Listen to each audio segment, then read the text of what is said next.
à vous tous qui êtes fidèles à nos rendez-vous. Et puis surtout, merci à Marie-Josée Monzin d'avoir accepté de participer à notre cycle. Vous ne le savez peut-être pas, mais vos livres nous accompagnent depuis longtemps. Vous êtes philosophe, directrice de recherche au CNRS, écrivain, et vous avez écrit de nombreux livres qui servent de référence à ceux qui s'intéressent à la question de l'image. Je citerai quelques ouvrages. L'image naturelle en 1995, Image, icône, économie, les sources byzantines de l'imaginaire contemporain en 1996, au Seuil, Transparence, opacité, point d'interrogation en 1999, L'image peut-elle tuer chez Bayard en 2002 et Homo Spectator chez Bayard en 2013, pour lequel, je vous le disais, j'ai une tendresse particulière. J'ajoute que vous vous intéressez à la peinture, à la mode, au cinéma. Formidable parcours que le vôtre. Dans les années 60, vous décidez de vous engager dans une recherche à la fois historique, philosophique et politique de la production d'images. À l'époque, je suppose qu'être une femme et philosophe n'était déjà pas simple. Toujours pas, mais je m'en doutais un tout petit peu. Mais vous engagez sur un sujet qui semblait n'intéresser que peu de monde et qui pourtant traversait les sciences humaines et faisait donc ainsi bouger les frontières, a dû se payer de pas mal de solitude. Mais qu'importe, l'image vous était, si je puis dire, chevillée au corps et à l'esprit et ne vous a pas quitté pour votre plus grand bonheur. Car vous nous dites que l'image communique une énergie inépuisable à qui ne veut pas céder sur son désir. Je ne veux en rien présumer du contenu de votre conférence, l'intitulé que vous avez choisi, l'image, faire voir, faire croire, point d'interrogation, me donne à penser qu'il y aurait un réel sujet d'inquiétude si nous abandonnions l'image à ceux qui la déclineraient, comme une opération réduite à faire voir, faire croire, et peut-être par voie de conséquence faire obéir. Ce n'est pas par hasard que nous nous appelons le Collège méditerranéen des libertés, défendant, pied à pied, notre aptitude à construire notre propre regard, sans jamais oublier que ce qui nous lie, c'est le fait que nous ne voyons pas tous la même chose, créant ainsi la condition même du dialogue et de la rencontre avec l'autre. Et ce soir, cet autre, c'est vous, Marie-Josée Monzin, pour notre plus grand plaisir. Merci.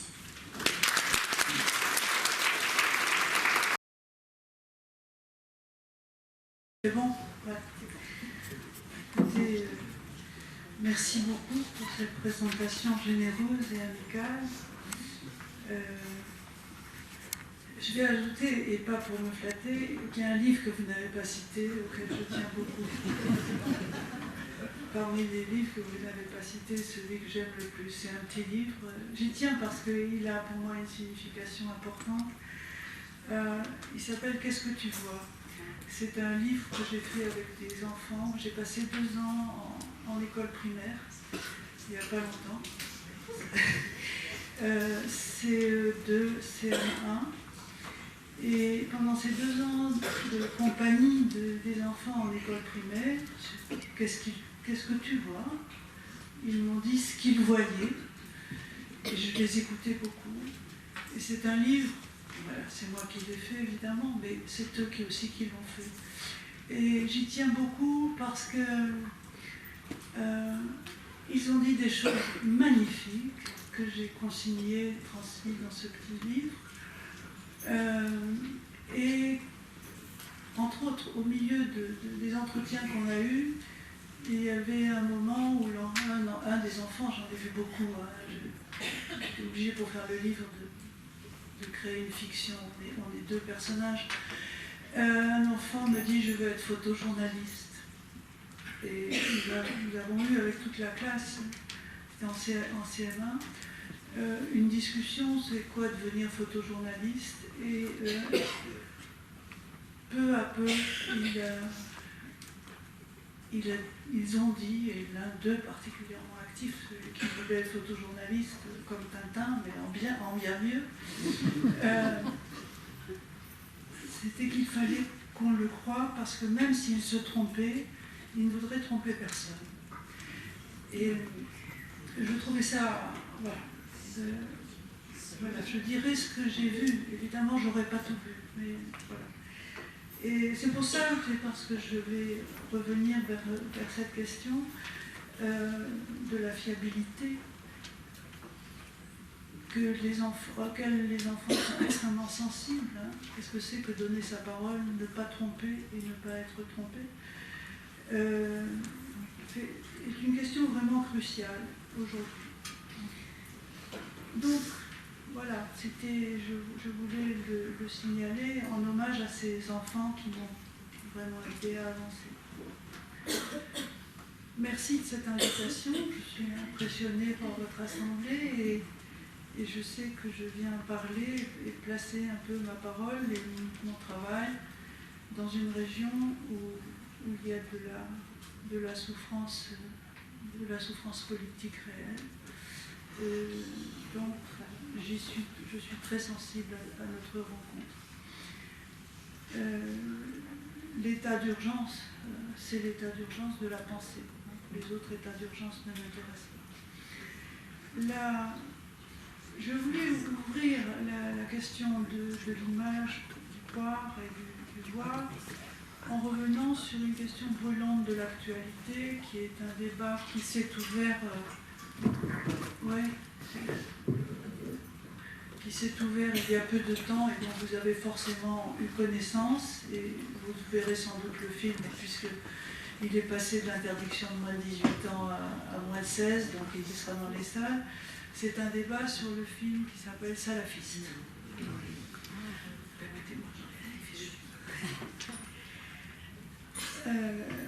Donc ça m'intéresse énormément, cette question du film Salafiste, puisqu'il s'agit de montrer les images du pire et de considérer que quand on a pris simplement le risque d'aller sur place pour voir les images du pire, qu'on doit avoir donc la reconnaissance générale et consensuelle de tous les spectateurs au nom du risque qu'on a pris, en revenant avec ce que celui qu'on est allé filmer a bien voulu vous montrer, vous dire, vous laisser voir et vous laisser filmer. Autrement dit, la grosse ambiguïté de ce film, et ce qui mérite plus qu'un débat, mais même une dénonciation, c'est la prétention de ce film à faire savoir ce qu'on ne savait pas, alors qu'il ne fait savoir que ce que ceux qui l'ont filmé ont bien voulu faire savoir, montrer, laisser voir et faire entendre. Les maîtres du jeu, c'était cela. Et puis je me suis permis de dire au réalisateur, mais en rentrant chez vous à Paris avec vos rushs, là vous n'étiez plus sous régime de crainte ou de courage, vous étiez là dans la situation de la construction. Ça s'appelle du montage, et de savoir quelles étaient les autres voies possibles à faire entendre, comment construire le propos, placer un commentaire, faire de cet objet, je dirais, cueilli sauvagement, et de façon très docile, hein, parce qu'il y avait la trouille. Bon. On a plus la trouille en allant filmer, évidemment, au Mali, à Tombouctou, que si on va consulter ces images sur Internet. Et de toute façon, ces images sont sur Internet, on peut en voir de telles et bien plus encore. Donc ça ne me faisait rien savoir de très nouveau, en dehors du fait qu'ils étaient allés le voir sur place. Et quant au catéchisme salafiste, donc, moi qui travaille à la police judiciaire avec les enfants sous protection judiciaire, à la PJJ, j'ai entendu des remarques du genre: ce film est un film de propagande djihadiste.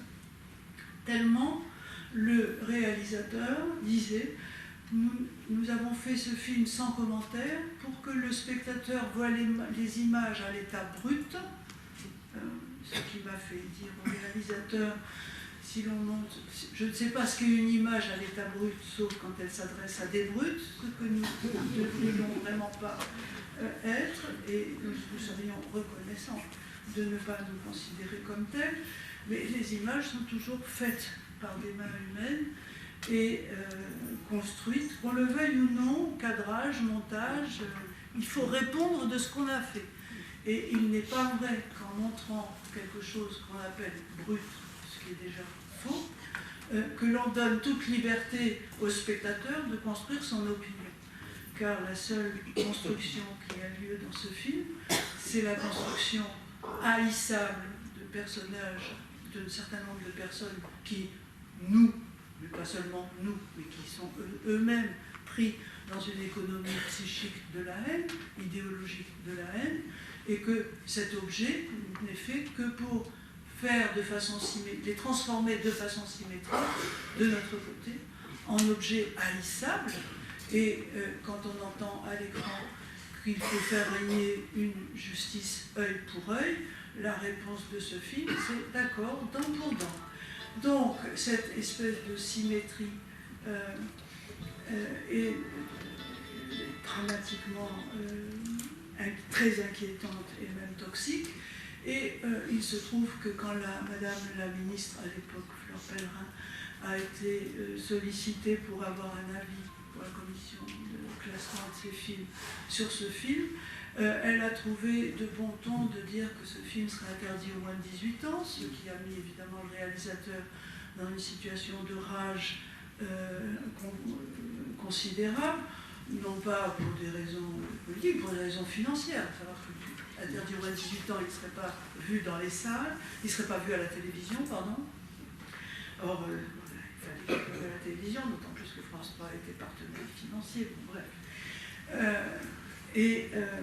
Du coup, maintenant, le tribunal administratif a trouvé, puisque Madame Fleur Pellerin est sortie et qu'on a fait entrer une autre marionnette, elle est à moins 16 ans, donc on va pouvoir voir le film à la télévision. Et ma question est évidemment la vôtre, à quel âge peut-on voir un mauvais film et quel est le bon âge pour un mauvais film? J'avais déjà posé la question pour la pornographie à Mme Pandy-Kriégel.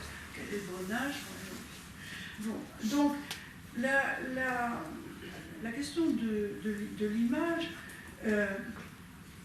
ça c'est pour mettre en situation,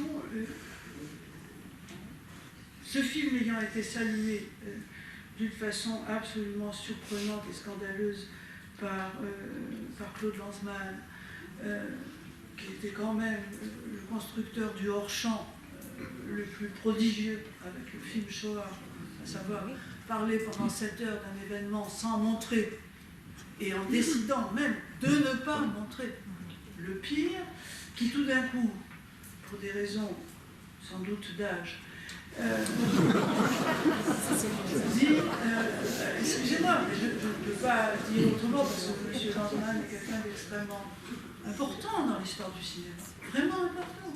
Donc tout d'un coup dit, j'admire ce film et il est d'une beauté formelle.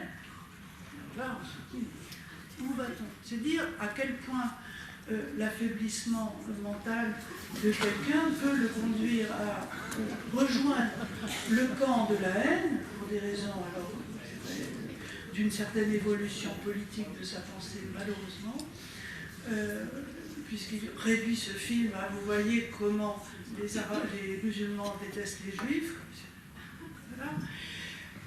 Donc vous voyez qu'il y a tout d'un coup des cristallisations absolument démentielles sur les films, au lieu de qu'on se réunisse, qu'on se moque pas mal de l'âge auquel on peut voir ce film, on peut le voir à 14 ans, pourvu qu'on construise le regard, pourvu que l'on dise à ceux avec qui on voit ce film, pour que l'assemblée de ceux qui voient ce film ensemble trouve réunis face à cet objet les conditions et les ressources verbales, mentales et critiques leur permettant de comprendre ce qui est recevable ou irrecevable dans un objet qui refuse d'avoir une forme. Alors, je reviendrai sur cette idée de forme, vous allez voir, pour justement dire que cet objet est un objet de de communication, mais aujourd'hui, comme il faut aller vite, on dit le com,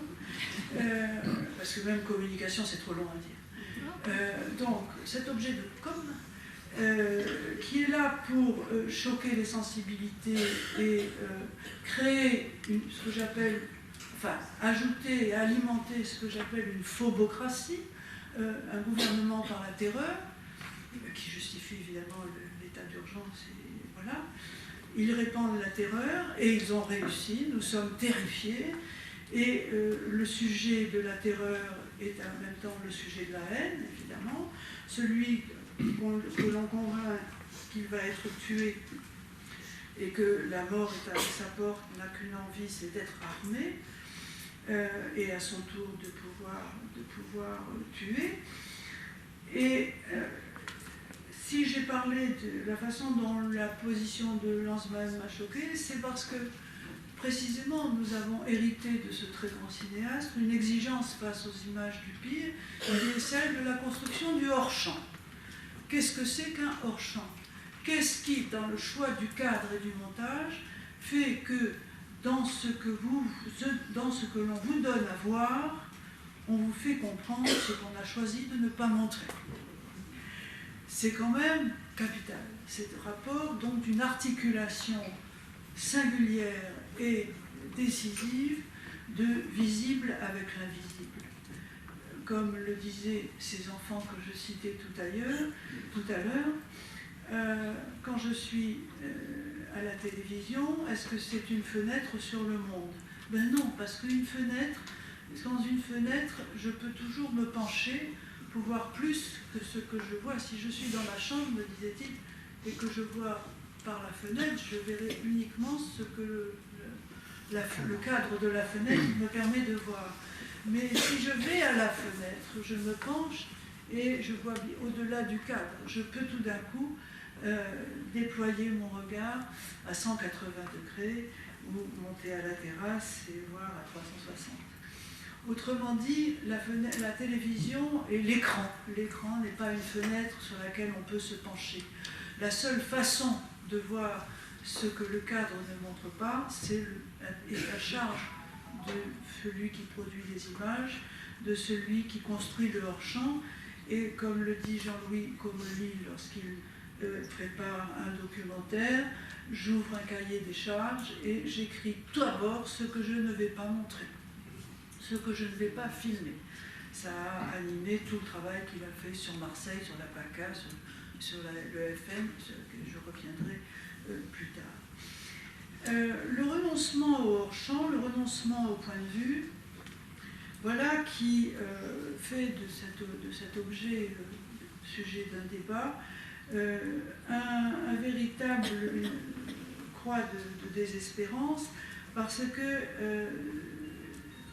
cet objet, évidemment, d'abord ne fait rien pour faire connaître, enfin, il est censé nous faire savoir, comme il le dit, en faisant voir, en nous faisant croire que tout ce qu'il y a à savoir sur cette situation, sur ces gens, sur ce pays, sur ces discours, nous l'avons là, totalement, à l'état brut. Ce sentiment ou cette prétention à délivrer la totalité d'un savoir dans une image est évidemment totalitaire, et une des choses pourtant, un des paradoxes fonciers de la situation des images envoyées par Daesh, données à voir, des discours donnés à entendre, et surtout beaucoup plus compliqué que ça, d'autant plus que le chiisme entretient avec les images énormément de liens, et que le rapport entre les salafistes et les chiites devrait faire qu'ils se durcissent encore plus contre les images. Or, ils héritent au contraire totalement de la culture néolibérale, du spectacle, de l'image et de la terreur par l'image et par la communication iconique.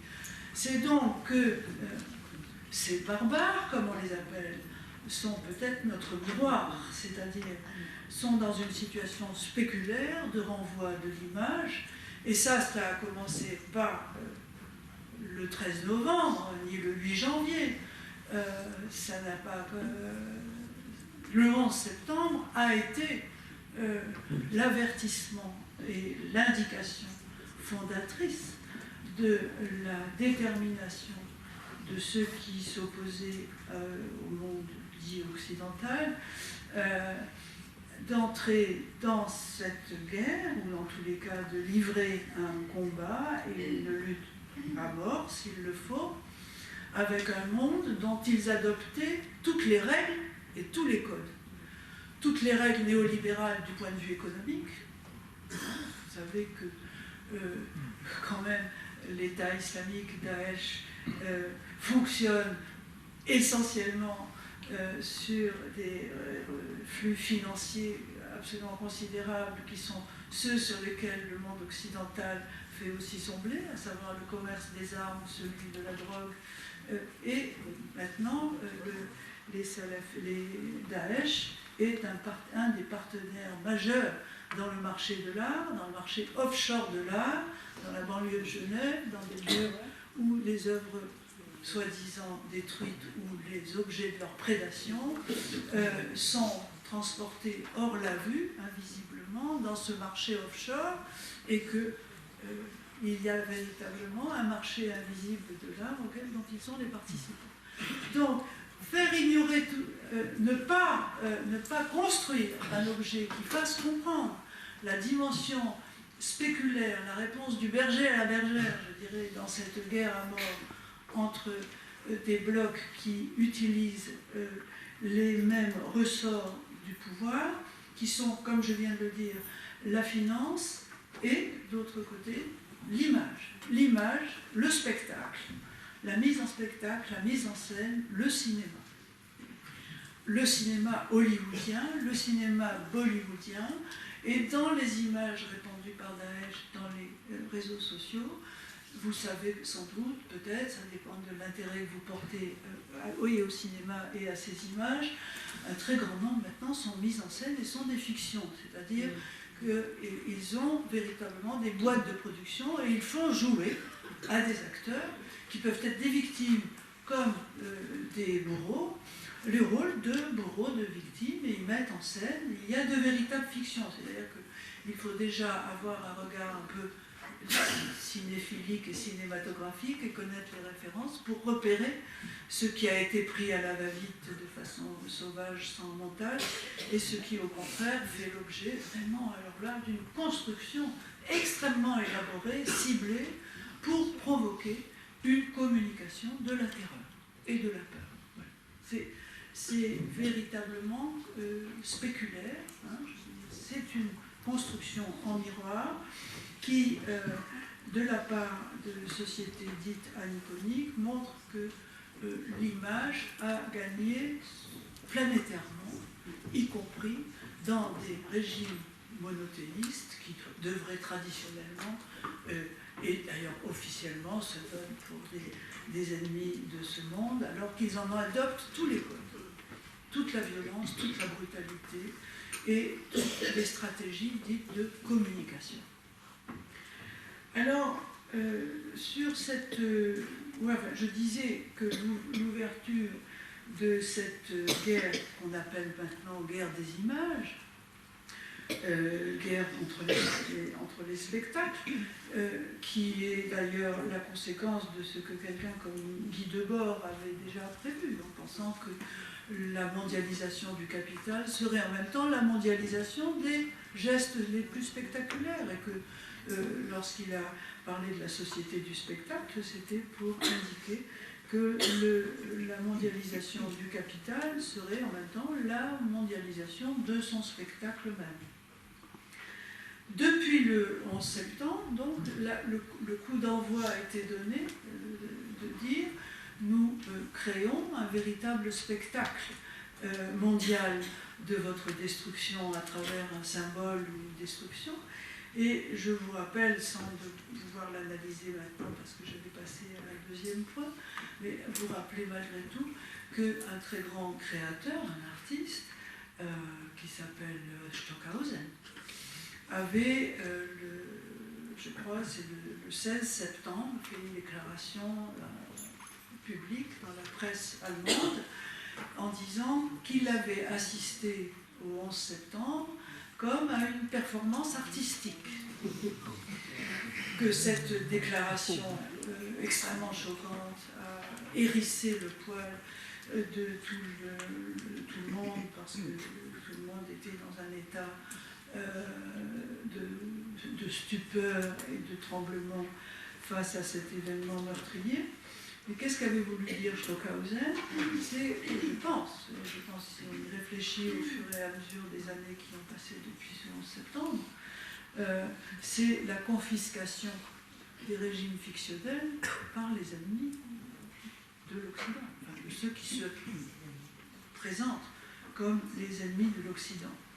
Et que la réponse qui consiste à dénoncer le choc des cultures fait oublier qu'il ne s'agit pas d'un choc des cultures, mais de cultures en miroir. C'est-à-dire, d'ailleurs, ce ne sont plus des cultures, ce ne sont plus chocs de culture, ce sont des chocs de combattants en miroir.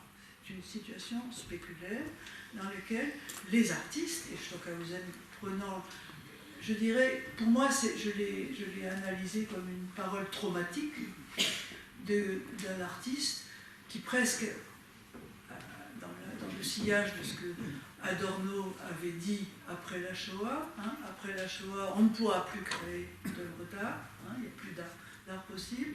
Et j'entendais la parole de Stockhausen un peu comme en écho de ce trauma philosophique à registre adornien.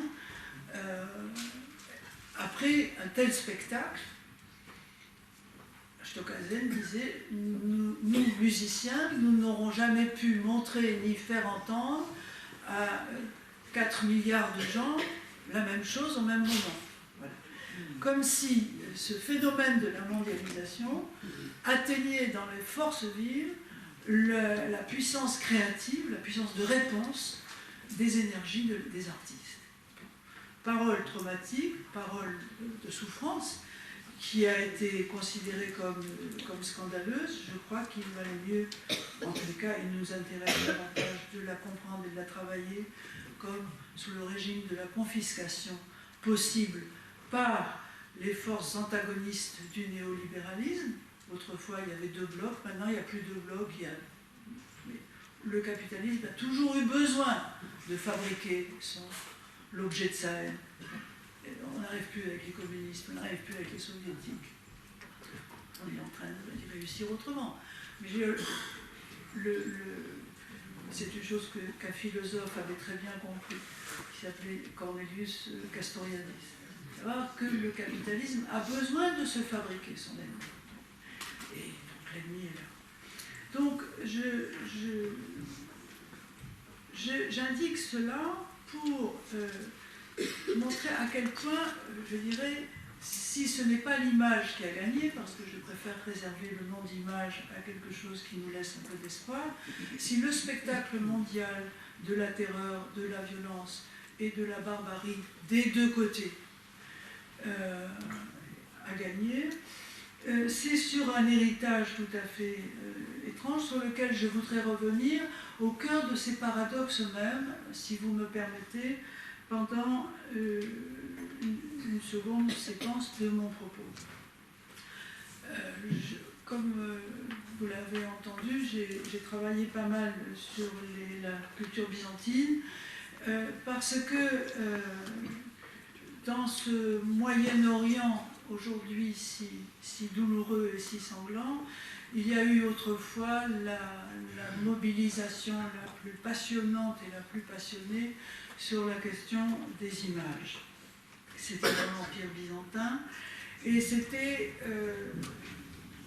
dans des territoires où, pour des raisons philosophiques comme pour des raisons théologiques, monothéistes, le régime des visibilités, sans être totalement conjuré, on n'y arrive jamais, était disqualifié de telle sorte que la question du pouvoir omnipotent de l'invisibilité divine dans la théologie juive ou dans un platonisme régnant, dans une philosophie métaphysique, à lequel également ce qui relève du beau, du bien, de la vérité, j'y vais à grands traits. Et échappe regard sous le régime de l'éblouissement, de l'invisibilité. Autrement dit, le pouvoir est pensé en tant qu'invisible. Plus il y a de pouvoir, plus il y a de vérité, plus il y a de vertu, moins il y a de visibilité. Et le visible était toujours disqualifié comme une dégradation, précisément, du pouvoir, et un régime d'opinion, d'impuissance, de non-fiabilité et de fragilité, d'erreur, de fausseté, et nous ramenant d'ailleurs à la fragilité de notre mortalité. Donc il y avait dans l'invisibilité une promesse d'éternité, une promesse d'universalité et d'éternité. La seule chose qui évidemment posait problème, c'est comment produire du pouvoir temporel, du pouvoir humain, du pouvoir sensible, du pouvoir politique, du lien entre les humains, si le pouvoir est invisible. De quelle façon va-t-on légitimer la visibilité des pouvoirs qui s'exercent malgré tout dans le monde politique? Et c'est là que le seul monothéisme véritablement qui a eu le génie du christianisme, comme a dit Chateaubriand, pour lui reprendre son mot, le génie du christianisme est d'avoir introduit de façon prodigieuse la question de l'image à travers la question de la fable, le récit, appelez-le selon vos sensibilités du nom qui vous convient le mieux, de l'incarnation, à savoir que le pouvoir invisible vient s'incarner, devient visible, et qu'il devient visible et sous le titre de l'image, image du Père. Autrement dit, l'incarnation est le devenir image de l'invisibilité. Cette venue au visible de ce qui peut prendre le pouvoir a été évidemment à l'origine, je n'entrerai pas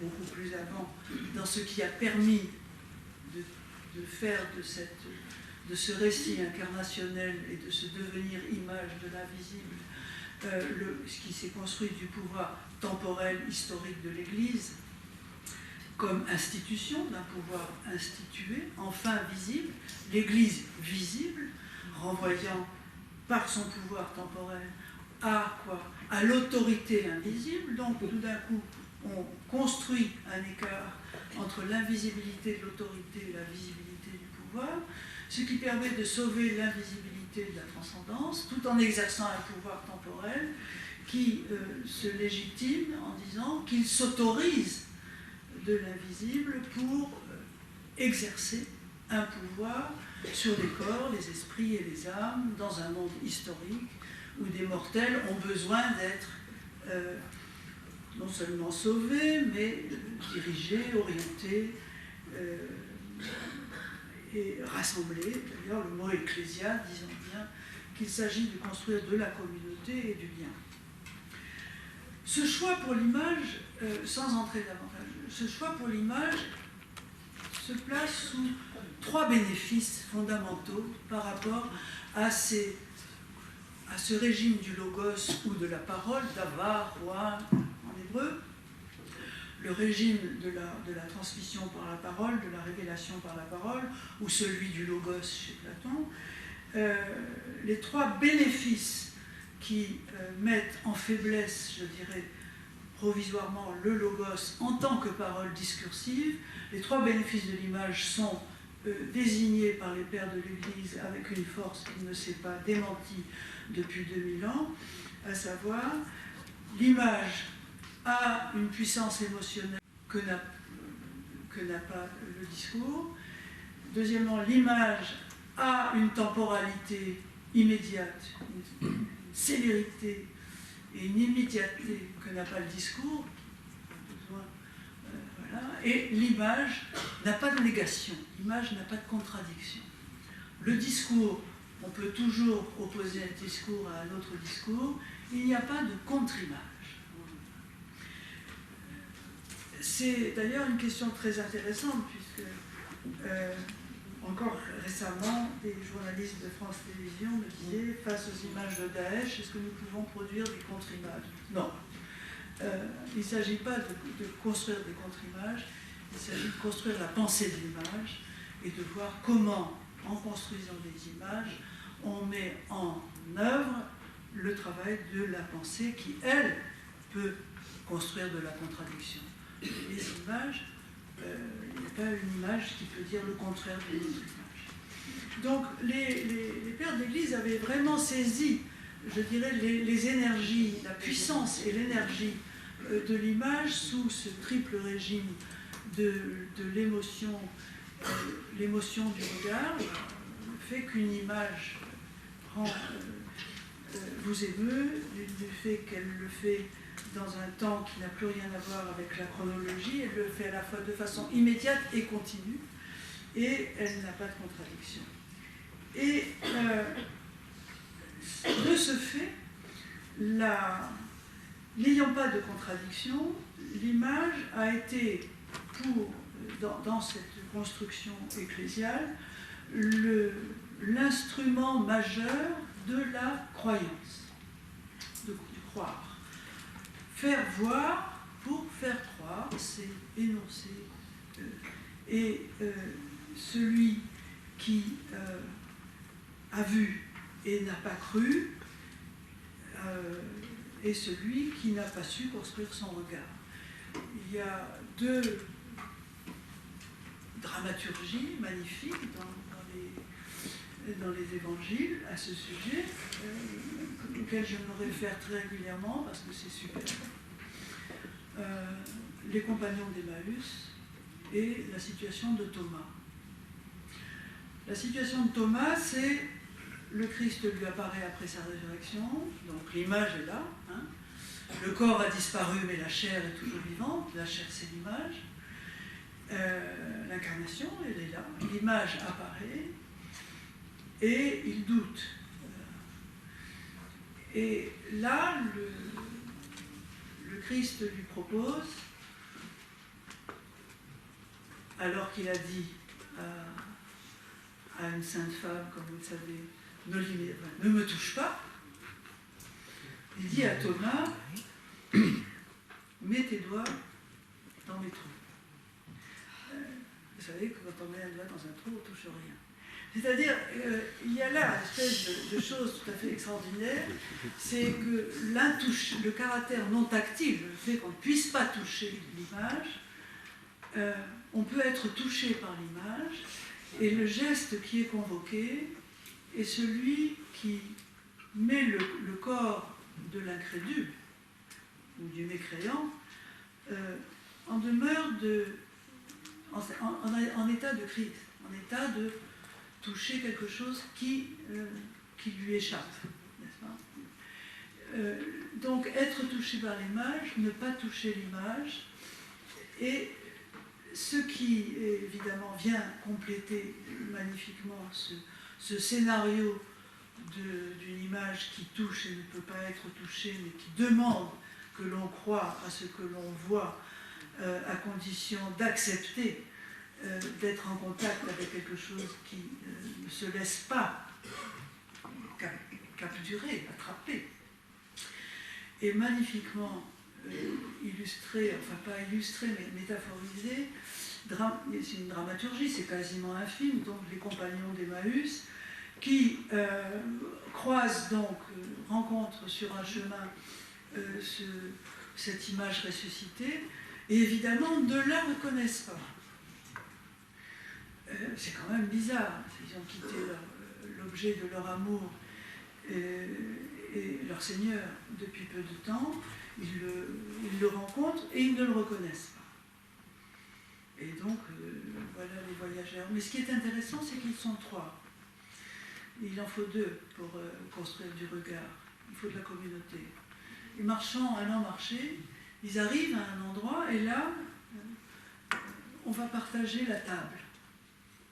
Et à ce moment-là, quand on partage la table, le texte dit que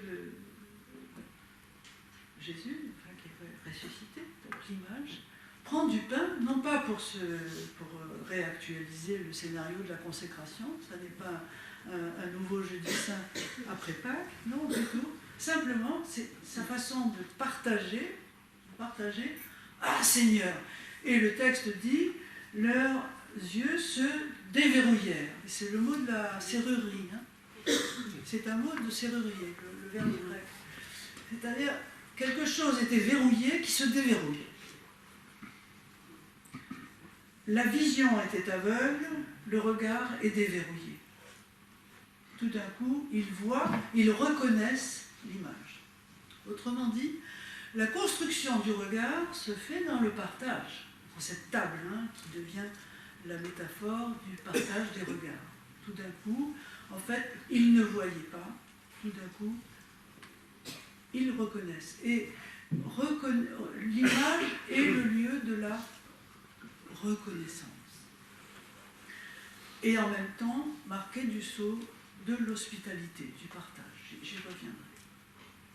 Donc il y a là des indications extrêmement fortes qui doivent nous être extrêmement présentes, puisque nous sommes les héritiers planétaires d'une très grande tradition de l'image, qui a fabriqué finalement, et là je ne peux pas entrer dans les détails, je vous dis simplement les 3 registres qui sont encore actifs.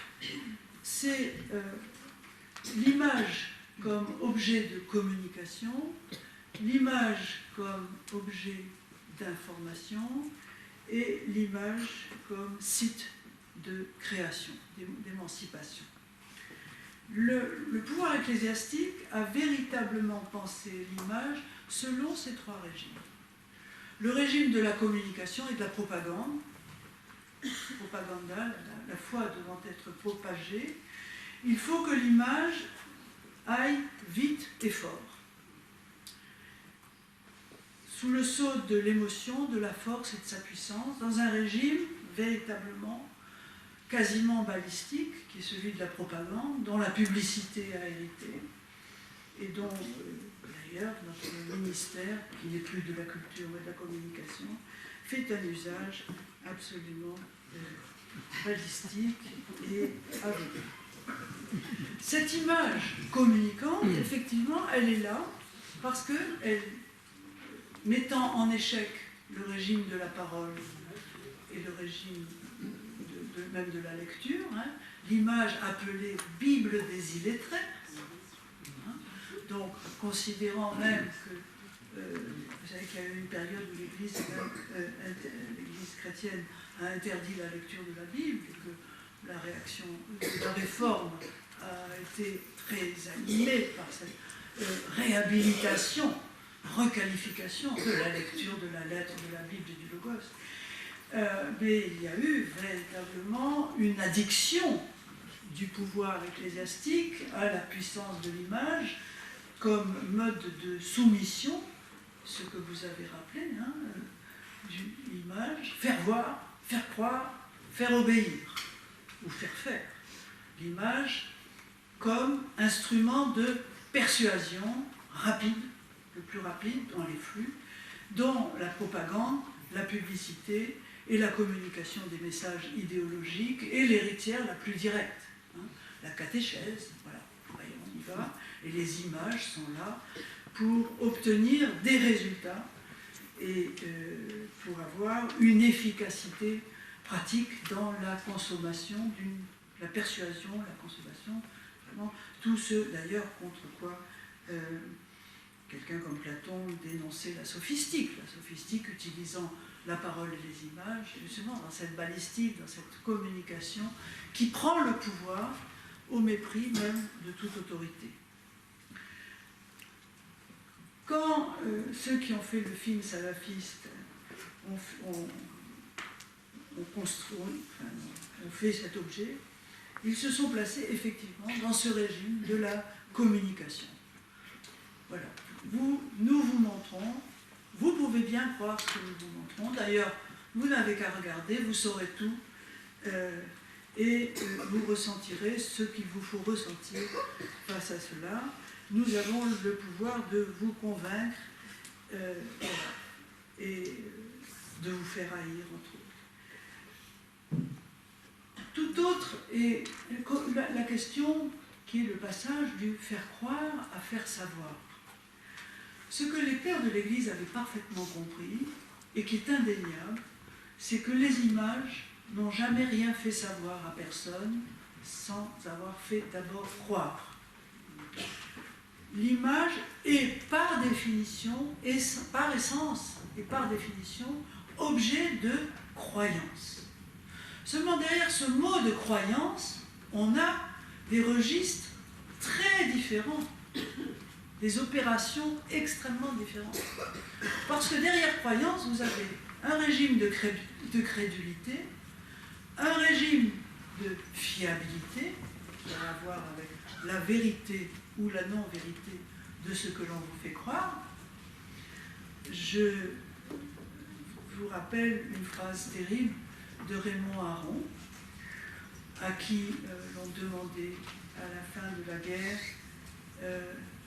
pourquoi il n'avait pas pris une position officielle compte tenu de son assiette d'autorité et de visibilité au sujet des camps d'extermination, alors qu'il savait, on était venu l'informer de ce qui se passait dans les camps, et avec des documents, et documentés.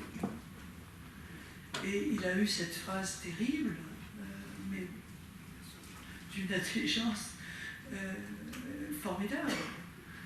Oui, on m'a fait voir, mais comme je ne l'ai pas cru, je ne l'ai pas su. Cette inférence du savoir dans la fiabilité, dans cette question de la croyance, est capitale. Est-ce que les images que l'on nous montre sont fiables et permettent, par exemple, c'est la question du documentaire, documentaire du verbe docere en latin, qui veut dire enseigner. Est-ce que les images nous enseignent quelque chose?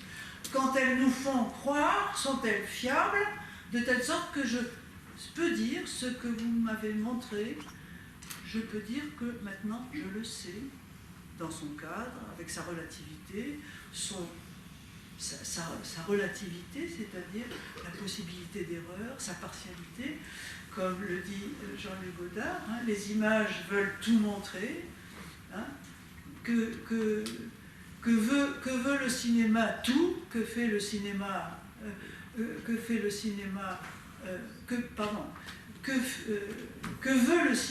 tout, que peut le cinéma rien, que fait le cinéma quelque chose. Vous voyez, ce quelque chose, c'est le cadre, c'est le montage. C'est le fait que celui qui me montre ne me montre que ce qu'il a décidé de montrer, mais il n'a pas voulu me tromper. C'est ça la fiabilité.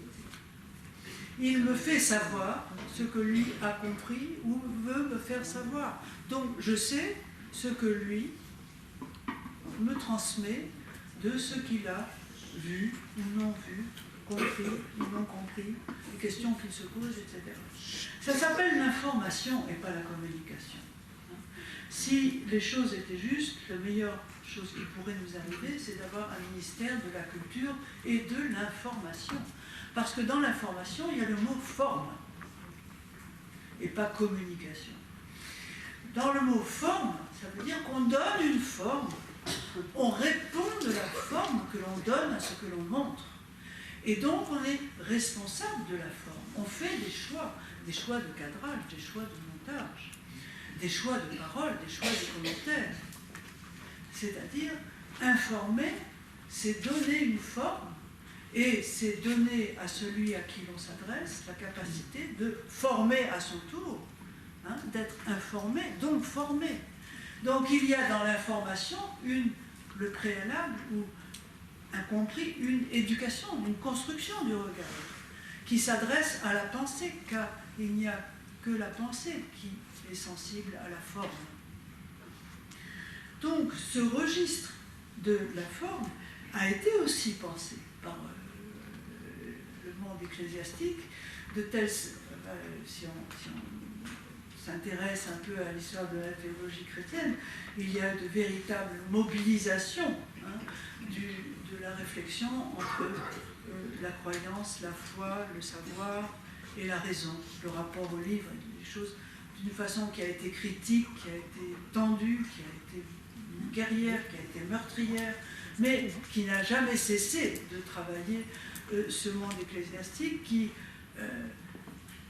à la fois, voulait jouir du pouvoir temporel qu'il s'accordait en ayant la force des images, la force, n'est-ce pas, et le choc des photos, si je puis dire, dans le grand match mondial de la guerre des images, mais aussi le sentiment d'une responsabilité au fil des siècles, d'une responsabilité éducative, d'une responsabilité de la pensée, d'un rapport à la pensée critique, d'un respect, d'un faire savoir, et donc de quelque chose qui concerne la croyance au niveau de l'information et donc de la fiabilité de ce qui est construit sous le nom d'image et moins sous le signe de la communication balistique, de la propagande ou de la publicité. Qu'est-ce que c'est que donner de la forme? C'est s'adresser à un spectateur en considérant que ce qu'on lui donne à voir lui donne à penser, que ce qu'on leur donne à voir, à ses compagnons d'Emmaüs, c'est-à-dire à la communauté, va fabriquer du lien par la voie de la parole.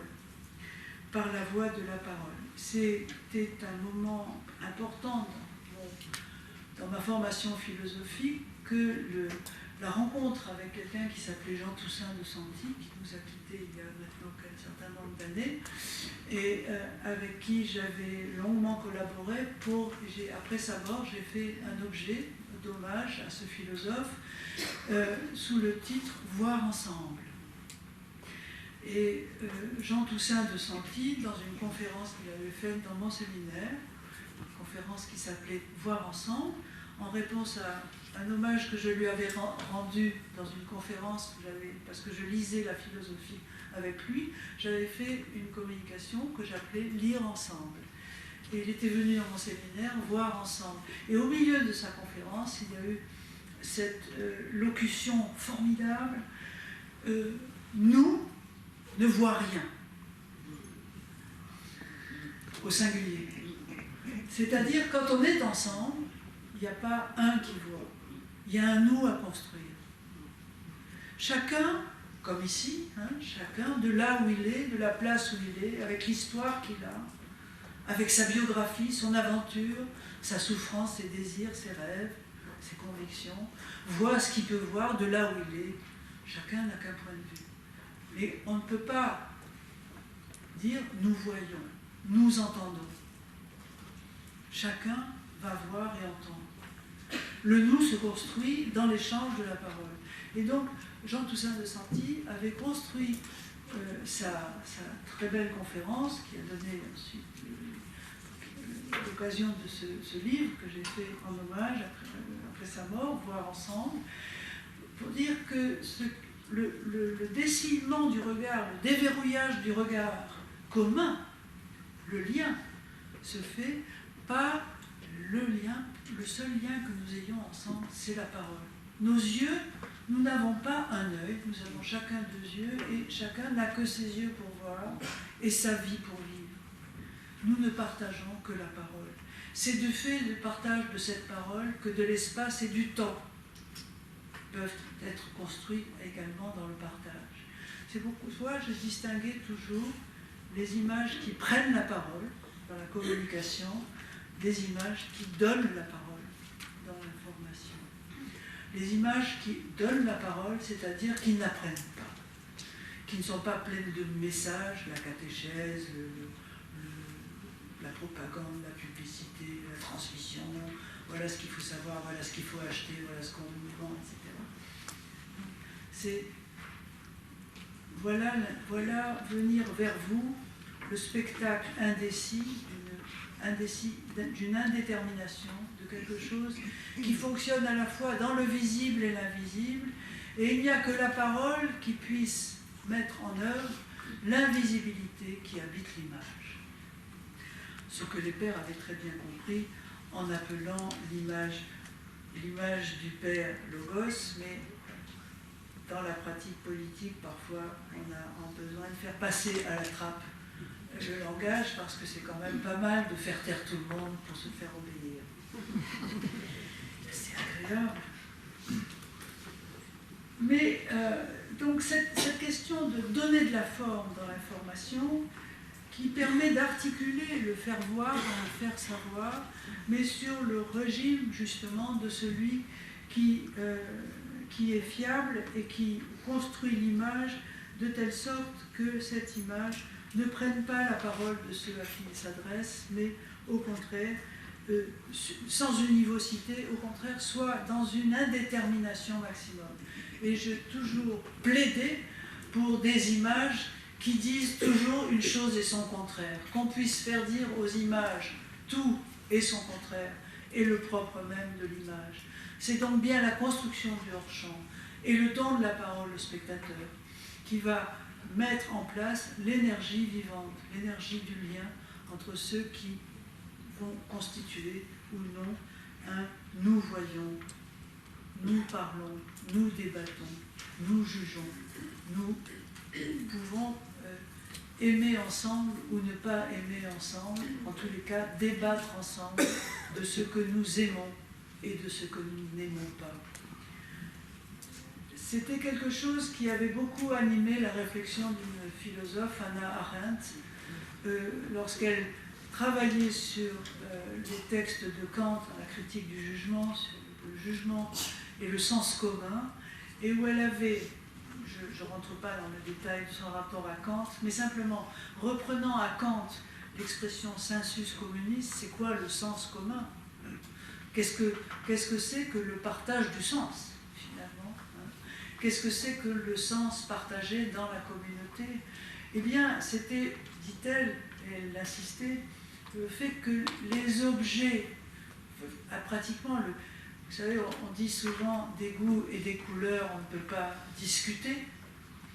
Ben non, justement, c'est précisément des goûts et des couleurs qu'il va falloir discuter.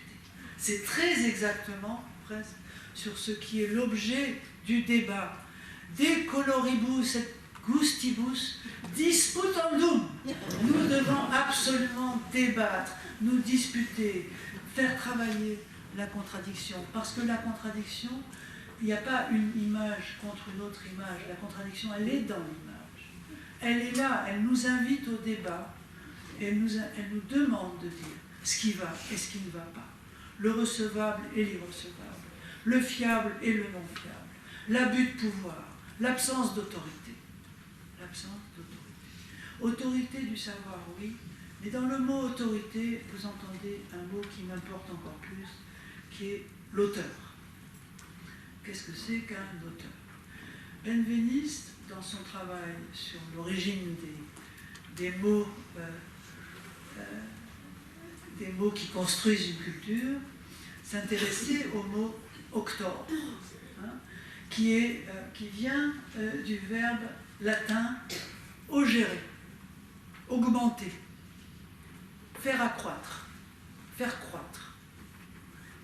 Auctor, un auteur, c'est quelqu'un qui fait pousser. C'est quelqu'un qui accroît. Et là, par plaisir, je vais reprendre une métaphore chère à Gilles Deleuze lorsqu'il voulait, au sujet des images, mais lui ne le faisait pas au sujet des images. C'était parce qu'il travaillait sur la pensée de Spinoza. Vous savez, chez Spinoza, il y a 3 genres de connaissances. Ou vous ne savez pas, mais voilà, maintenant vous le savez. 3 genres de connaissances. Premier genre, direct, empirique, non savant, connaissance du choc avec le monde. Le choc, théorie des chocs, la communication. Et alors Deleuze, pour faire quoi? Le deuxième, celui du savoir, le troisième, celui de l'éternité. Alors Deleuze, pour le faire comprendre aux étudiants, avait fait une très belle image. Il avait pris l'image du nageur. Vous ne savez pas nager, et vous entrez dans la mer, vous êtes le candidat au naufrage. Choc des vagues, elles vous submergent, vous allez vous noyer. Votre corps est en contact avec un élément hétérogène, le non-moi. Moi et la vague, ça fait deux. Et ces deux se battent. Et c'est elle la plus forte de toutes les façons. On est dans la théorie des chocs, je ne sais pas quoi faire. Le programme, c'est le naufrage. Deuxième niveau de connaissance, vous apprenez à nager. Vous entrez dans la mer. Et là, vous avez un savoir. Le savoir qui n'est pas que vous êtes plus fort que la vague, mais vous savez comment ne pas vous noyer. C'est le moment de la connaissance. C'est un dialogue avec l'élément hétérogène qui vous fait maîtriser la rencontre tout en préservant l'hétérogénéité de la vague et du corps. Nous faisons deux. Il y a du sujet, il y a de l'objet, mais il y a une maîtrise de l'objet par le sujet, un non-naufrage du sujet sous l'objet. On est dans ce que les Grecs appelleraient l'épistémé. Ça prend forme. C'est de l'information. Savoir nager. Je n'ai plus peur. Il y a une fiabilité. Je n'ai plus peur de la vague. Troisième niveau de connaissance. J'entre dans la mer et je sais tellement bien nager que j'ai même plus besoin de nager. Je ne fais plus qu'un avec la vague. La vague et moi, nous ne sommes plus dans l'hétérogénéité.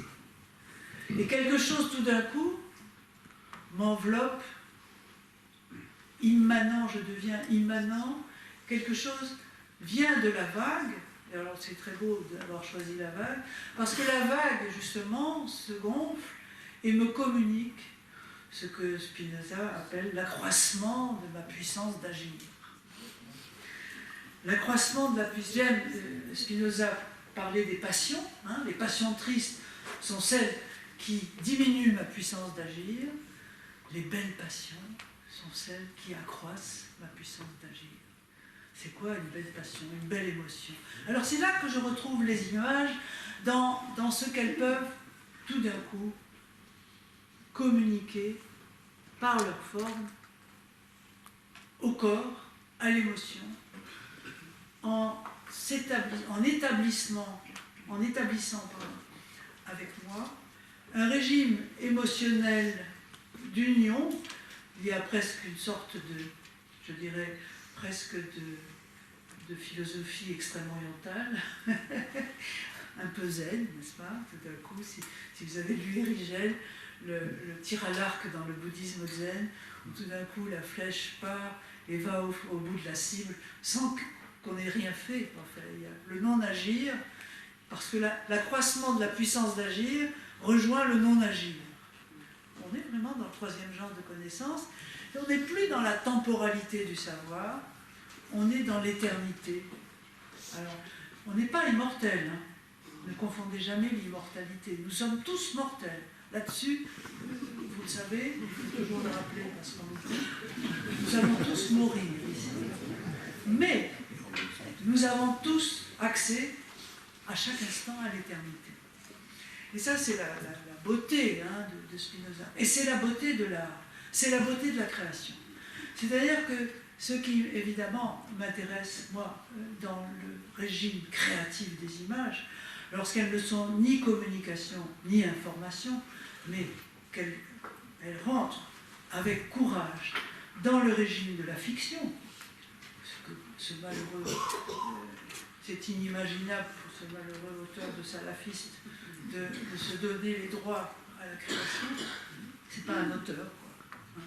Donc il a diminué ma puissance d'agir, alors je suis comme ça, mais qu'est-ce que je vais faire devant Daesh? Et alors que il y a une façon de mettre en scène l'ennemi qui, au contraire, peut me donner la puissance d'agir, par la puissance fictionnelle. Cette puissance fictionnelle, elle peut se déployer dans le documentaire. C'est pas, la fiction ne veut pas dire que je suis obligé d'inventer une narration. Quand je parle de la puissance fictionnelle, elle habite toute création de forme. Parce que le fait de donner de la forme, déjà, est un saut. Un saut, j'insiste sur cette notion de saut, de rupture, avec justement la brutalité d'un donné, des data de la communication, un saut dans le courage du possible et de l'impossible, le courage, la puissance fictionnelle. Alors pourquoi c'est si important et pourquoi ça a un sens politique? Cela a un sens politique parce que, comme vous le savez, on ne cesse de nous rappeler que nous sommes en démocratie. On est obligé de nous le rappeler parce que nous l'oublions à chaque instant. Et nous avons les bonnes raisons de l'oublier à chaque instant. Et cette fameuse démocratie s'est donné des mots d'ordre, s'est donné, je dirais même, des noyaux, des amers, comme on dit, sur les vagues, des points de repère. Liberté, égalité, fraternité. Rien de tout ça n'existe. Rien de tout ça n'existe. J'entends bien, je le répète, nous n'avons pas l'expérience immédiate, sensible, de ce qu'est la liberté, de ce qu'est l'égalité, et pour la fraternité, j'y reviendrai, c'est pas vraiment mon truc. C'est trop familial. J'ai remplacé, moi, fraternité par hospitalité. Je préfère recevoir celui qui n'est même pas mon frère et qui est même mon ennemi, ce qui est très important lorsqu'on parle en temps de guerre, ce qui est le cas. Et en temps d'émigration. Il faut quand même, on ne peut pas recevoir que les gens de la famille. Donc la fraternité ne m'intéresse pas trop. Mais la liberté, l'égalité et l'hospitalité sont trois régimes de ce que j'appelle des fictions constituantes. Ce sont précisément des opérations, typiquement les opérations de l'image. Ce sont celles que j'attribue à la puissance constituante des images, de ce que j'appelle véritablement image, lorsqu'elle n'est ni de la communication, ni simplement de l'information, mais lorsqu'elle a le courage de mettre en place la forme de tous les possibles. Je voulais aller vers cette question de la croyance, je suis passée par la fiabilité, et sur la question de la parole donnée et de la croyance. C'est l'heure? Pas tout à fait. Non, allez-y. Vous voulez que j'arrête? Non. Alors, je finis. Je vais aller vite, parce qu'au fond, on finira ensemble. En tous les cas, ce que je veux vous dire, c'est sur cette question de la croyance.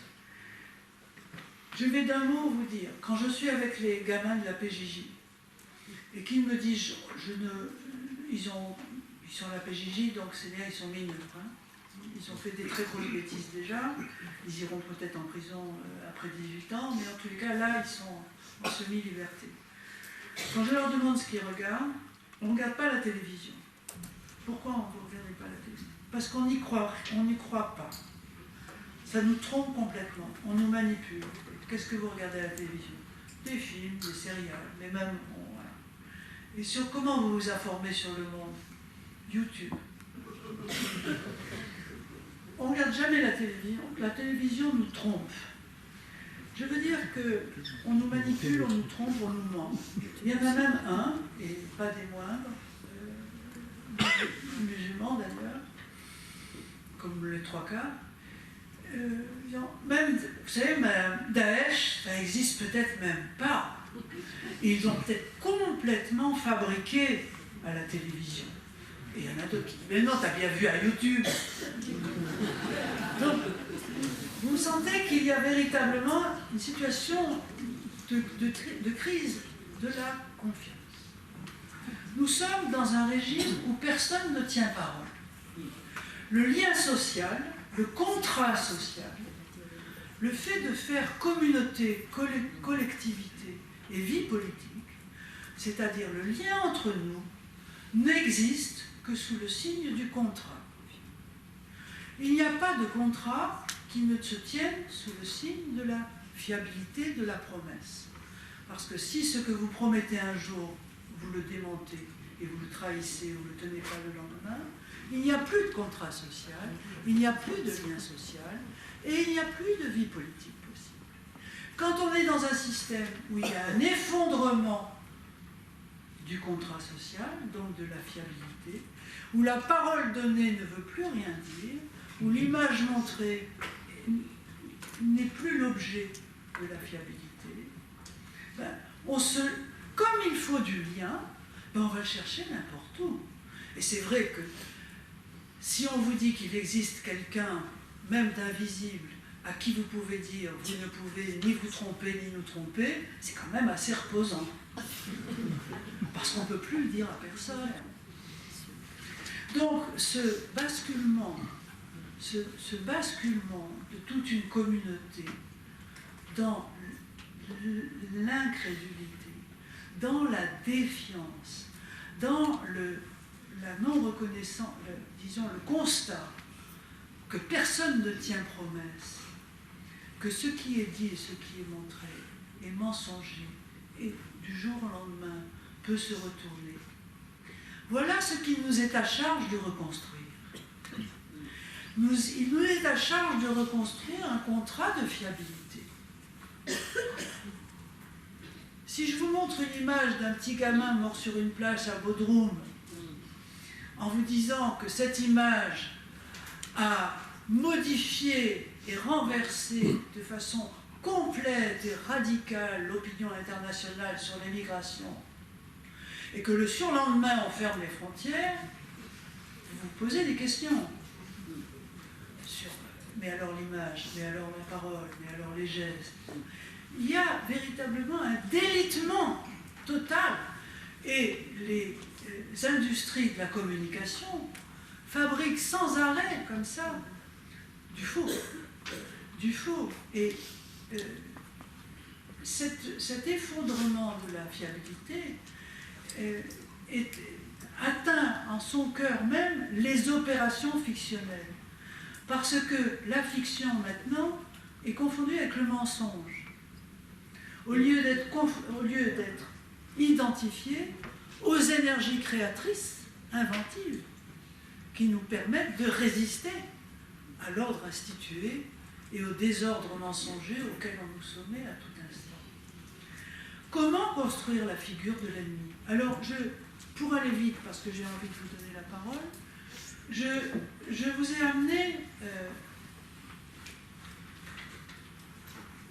un texte que Jean-Louis Comolli a écrit à l'époque où il filmait le Front National.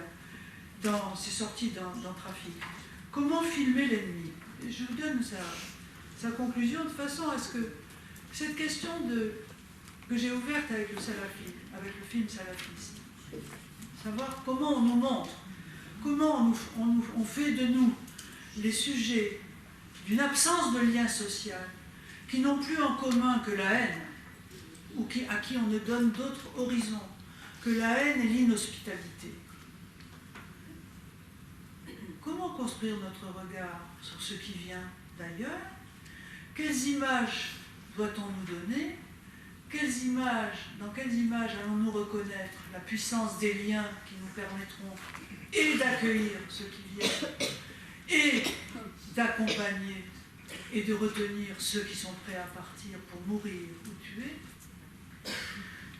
Ça nous est à charge. C'est à charge de ceux qui font des images, c'est à charge des spectateurs de ces images, qui doivent apprendre à voir ce qu'on leur montre, à juger de ce qu'on leur montre, et à ne pas se laisser aller au consensus haineux, pulsionnel et balistique d'une communication qui ne veut que justifier l'état d'urgence d'une non-pensée. J'ai démarré en disant l'état d'urgence c'est la pensée. Actuellement, l'état d'urgence c'est ne pensez pas, on s'en occupe. Alors, je vous lis ce que Jean-Louis Comolli écrivait lorsqu'il filmait Jean-Marie Le Pen, Maigret, etc. D'écrire pour dénoncer ne suffit plus. Forcer le trait pour dénoncer, non plus. Dénoncer pour se donner bonne conscience et se mettre du bon côté, dénoncer ne suffit plus. Parlons de lutte. Lutte politique, c'est-à-dire corps à corps cinématographique. Exposer, expliquer, mettre les mots et les corps en perspective et non plus à plat. Filmer avec de la profondeur de champ, de scène, du champ et du hors-champ, du visible et de l'invisible, en relief, mettre en relief, filmer le tournant politique du FN, c'est-à-dire travailler patiemment la patte politique du moment, donner du corps et de la présence à l'ennemi, pour qu'il apparaisse dans sa puissance, tel qu'il est aujourd'hui sur la scène politique, une menace à prendre au sérieux. Ici, l'horreur n'est pas caricaturale, elle est dans la pensée logique, dans le raisonnement, le calcul, la négociation. L'horreur est dans l'accomplissement de l'alliance la plus méditée. Faiblement encore, la parole publique ose articuler ce qu'elle s'interdisait quelques mois plus tôt. Car maintenant, ça se réincarne. Les idées de l'ennemi gagnent en corporéité, c'est là que ça fait mal. Voilà. Et lui se donne comme charge en tant que cinéaste, n'est-ce pas, cinématographiquement, construire le corps de l'ennemi dans sa puissance, dans sa dignité. Nous nous sommes opposés ensemble avec Jean-Louis à la façon dont on avait montré la capture de Saddam Hussein, dont on a montré la mort de Kadhafi. On a aussi témoigné de la réserve avec laquelle, en Norvège, ils ont géré la question de l'image de Anders Breivik. Ce sont des choix politiques. Donc, c'est nous, citoyens, spectateurs, qui devons exiger de ceux qui s'adressent à nous, qu'ils nous proposent des images qui construisent le terrain de notre lutte contre un ennemi digne d'être combattu et non pas contre un objet de haine qui ne mérite que la mort. Voilà. Maintenant, à vous la parole.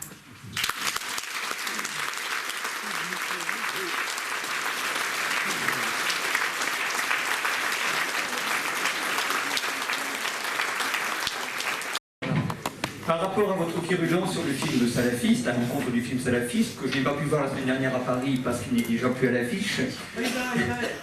Oui, non. À un moment, vous dites, à mon avis, ce ne sont pas, je ne l'ai pas vu, hein, mais ça ne me paraît pas être des images, c'est plutôt un discours. Et à un moment, vous disiez, un discours appelle un contre-discours. Et le but du réalisateur, c'est bien de promener ce film dans les établissements scolaires, dans les lycées, dans d'autres établissements, justement pour en discuter. Il sait très bien que ce n'est pas avec un film comme ça qu'il va réaliser de l'argent. Hein, d'ailleurs, au bout de 2 semaines... il aimerait bien. Hein. Je ne pense pas. À moins de nous duper, je pense que son but, justement, c'est de dénoncer tout ce qui se passe, d'offrir des images et un discours pour que ce discours, justement, ne soit pas absorbé sans digestion aucune, comme il peut l'être à la télévision, dans des circuits très nauséabonds, auxquels tout le monde a accès. Justement, moi je pense que c'est assez vertueux. Je pense aussi que c'est beaucoup plus vertueux que ce flot d'images publicitaires dont on est bombardé chaque jour, face auquel on n'a aucune réaction, et dont le but des publicistes, c'est justement de nous embarquer, de nous faire acheter, hein, le discours de Bouygues où il faut occuper le temps disponible. Question, parce qu'il faut... Oui, non, c'est pas une question, c'est simplement une remarque. Bon, mais il faut que les autres parlent aussi. Voilà. Donc, je préférerais, excusez-moi, hein, oui. Je vous entends bien, je préférerais discuter du film avec quelqu'un qui l'a vu, sur la question de la forme. Comment pouvez-vous avoir une opinion sur un film que vous n'avez pas vu tant que vous n'avez pas travaillé la forme sous laquelle il est produit? Il faut que la question de la forme du film, moi, qui me montre le pire, je peux le voir le pire, qui me fasse entendre des conneries, mais bien sûr, je les connais en plus. un Iranien a tourné un film On dialogue pas. On dialogue pas. Non, dans Rivière d'Argent, si c'est à ça que vous pensez. Non, c'est pas Rivière d'Argent. Non, il a réuni, Il y a un chef. il a réuni 4 dignités chiites. Il les laisse. Allons-y. Quand vous l'aurez vu, on en parlera. Alors, j'ai beaucoup entendu parler de salafisme. J'ai lu des articles de Heinisch d'ailleurs. Oui, Nathalie. Est-ce que c'est faire l'autruche que de ne pas aller le voir? Moi, je pense que si on a envie de le voir pour réfléchir au fait que ce film n'a pas d'auteur, autre que ceux qu'il a filmés, c'est-à-dire, j'ai eu le même débat sur un film que peut-être certains d'entre vous ont vu, d'Oppenheimer, qui s'appelait The Act of Killing, l'acte de tuer. C'est à partir du moment où vous vous en remettez à ceux que vous filmez pour décider de faire entendre ce qu'ils veulent faire entendre, montrer ce qu'ils veulent montrer, il n'est plus l'auteur du film. Il est rentré chez lui, il a mis bout à bout tout ça, point, en disant j'ai rien d'autre à faire que vous montrer, vous faire entendre ce qu'ils ont dit et vous montrer ce qu'ils font. Pas de commentaires, rien. Mais il faut que vous sachiez. Mais non, il faut. Le problème, c'est pas qu'il faut qu'on sache, il faut qu'on travaille cette question de à quoi ces gens croient, que veulent-ils nous faire croire, qu'est-ce que le cinéaste veut nous faire savoir en tant qu'auteur. Je reviens toujours sur ce choix de la forme, cadrage, montage, présence du hors-champ. Où est le hors-champ dans ce film? Il n'y en a pas. Il dit, tout est là. C'est ça le problème. On ne peut pas faire un objet en disant vous allez enfin savoir ce qu'est le salafisme. D'autres questions? C'est ça. C'est comme si, tant que vous n'avez pas vu le film, évidemment, si vous n'avez pas d'exigence du hors-champ et que la télé vous a habitué à vous en passer, parce que vous considérez véritablement que ce qu'on vous montre, c'est ce que vous devez savoir. En tous les cas, croyez-le. Moi, je suis très embarrassée.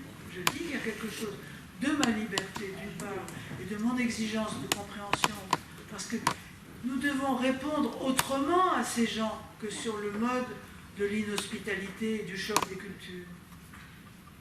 Quelle hospitalité donner à ça, de façon à construire le terrain de la lutte dans notre pays, car ce film n'est pas un film qui va faire le tour de l'Afrique, du Mali, etc. C'est un film qui a une prétention pédagogique sur le territoire français. Il est en français, il n'est même pas traduit. Donc il a une prétention nationale pour l'instant. Et je dis, sur notre scène nationale, qu'est-ce qu'on construit en France comme scène de réflexion politique sur notre rapport à cette guerre à la fois des images et de la communication? Qu'est-ce qu'on fabrique? Il va bien falloir que les instituteurs et les gens qui accompagnent ce film fabriquent leur champ. Et qu'est-ce qu'ils vont fabriquer? Dire tout ce qu'il n'y a pas dans le film? En question. Oui. Un film comme Tambouctou n'apporte aucune réponse. Un film comme Tambouctou n'apporte aucune réponse. Mais maintenant, je vous ferai remarquer que Bargolin attaque Tambouctou en disant que Sissako l'a pillé. Alors, Bon, allez-y. Question, monsieur. Allez-y. Plus fort, plus fort. On vous entend. Non, il est debout, il est debout. Il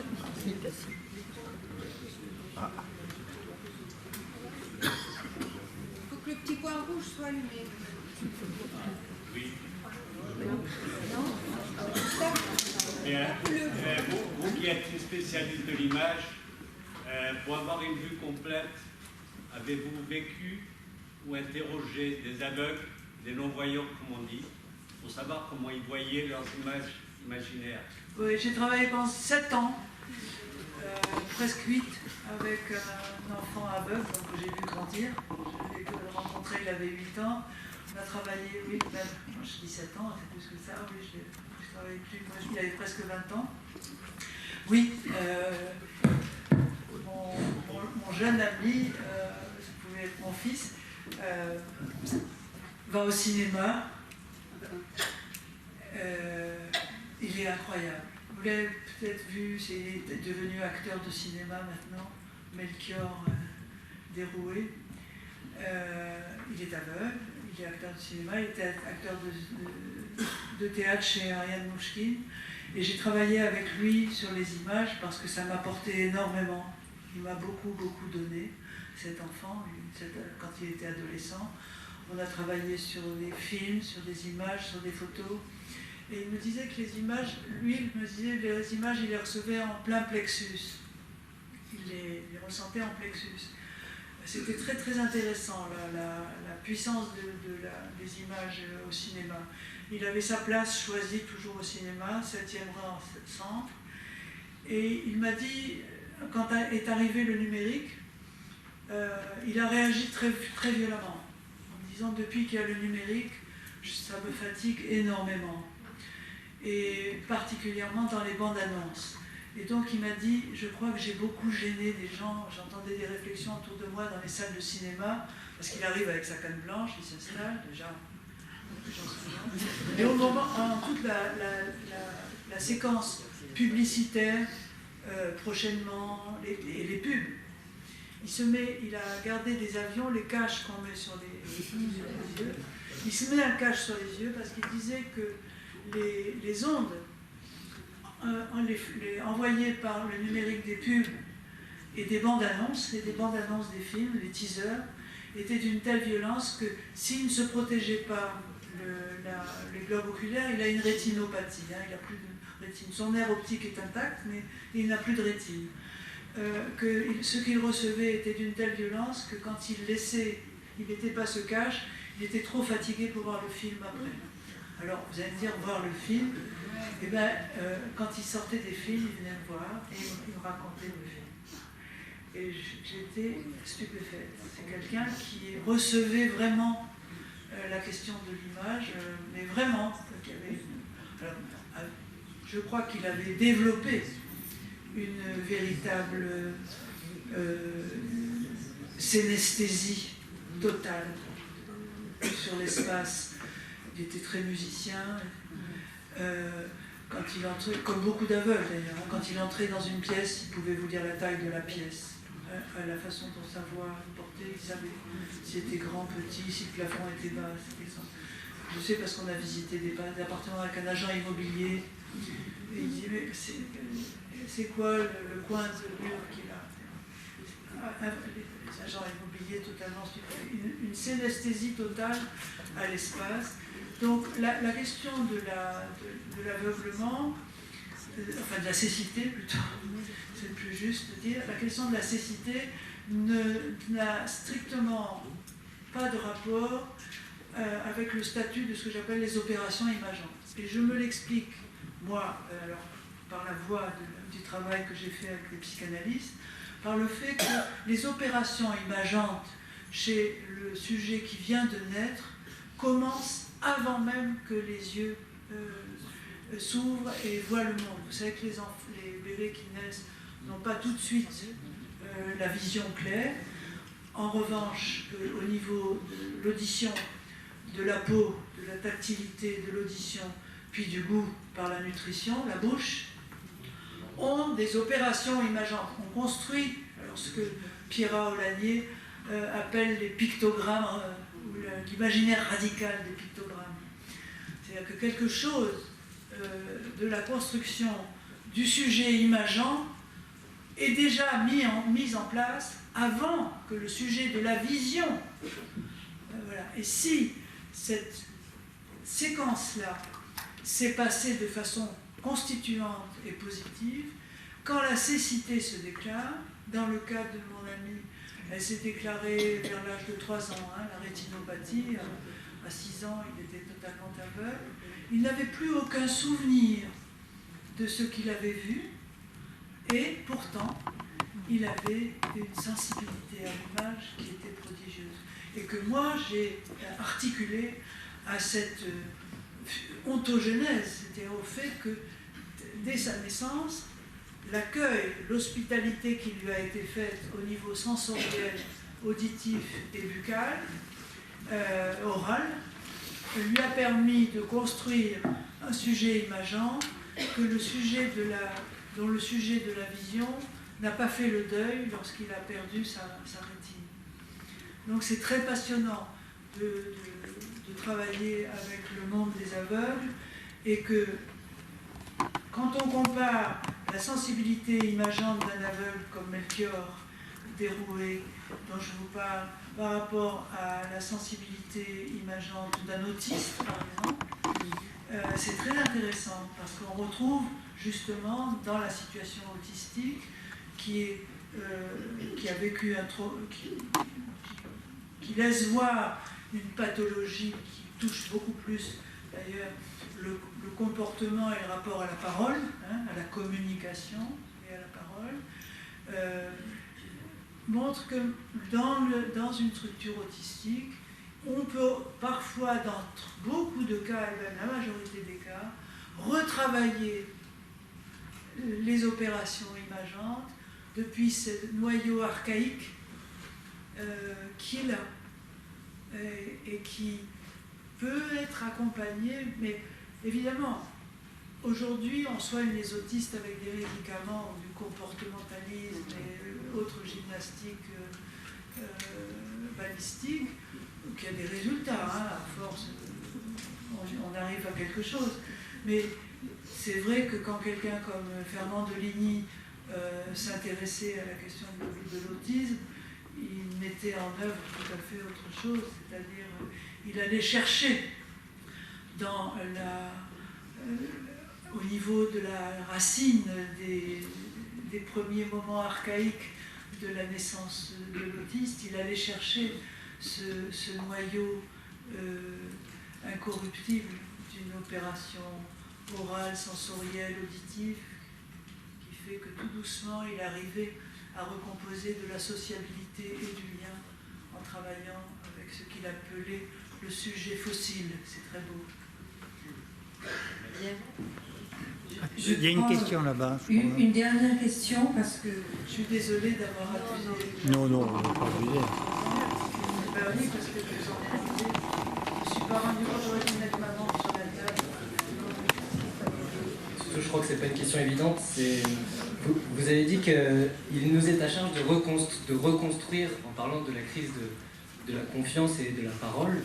Mais alors, comment est-ce que vous voyez ces moyens de reconstruire? Et puis surtout, moi je suis volontaire civique, voilà, j'ai 20 ans. Je pense qu'il y a d'autres jeunes dans la salle. Allez-y, oui. Voilà, est-ce que... Vous avez du travail. Voilà. Et, vous n'avez pas des pistes, quelque chose que...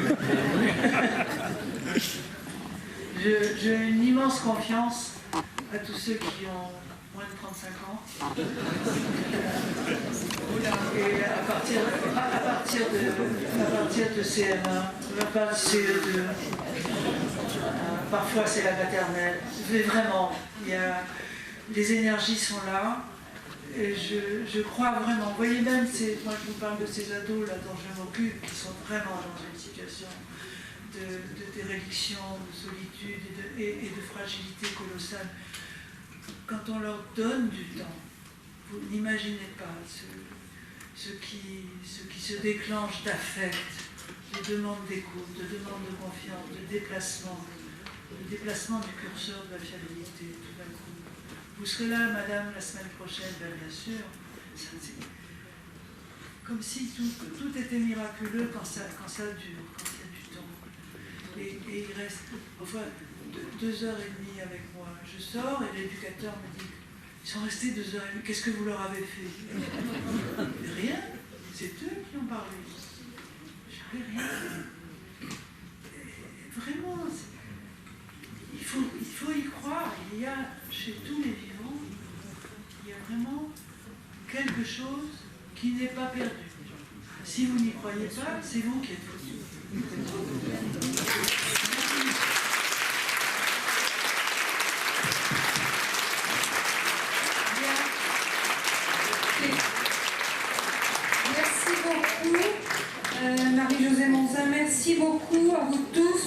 la qualité de vos questions.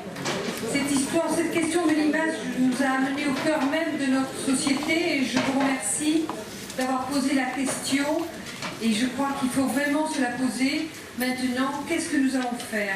Alors c'est vrai, il y a des pistes, il y a l'écoute, il y a le temps, il y a plein de choses, mais je crois vraiment qu'il faut s'atteler à la tâche. Chacun là où il est. Voilà. Ça commence par le travail du voisinage. Voilà. Déjà, commencer avec le voisin. Oui, et Dieu sait s'il n'est pas facile. Je vous remercie, je vous invite à la prochaine conférence. Nous allons continuer sur le sujet de l'image avec Jean-Claude, le grand spécialiste de la grotte Chauvet et de la grotte Cosquer, justement sur... Lui, il se pose la question, il a fait l'exploration, et justement, lui, il se pose la question du rapport entre le visible et l'invisible. Voilà.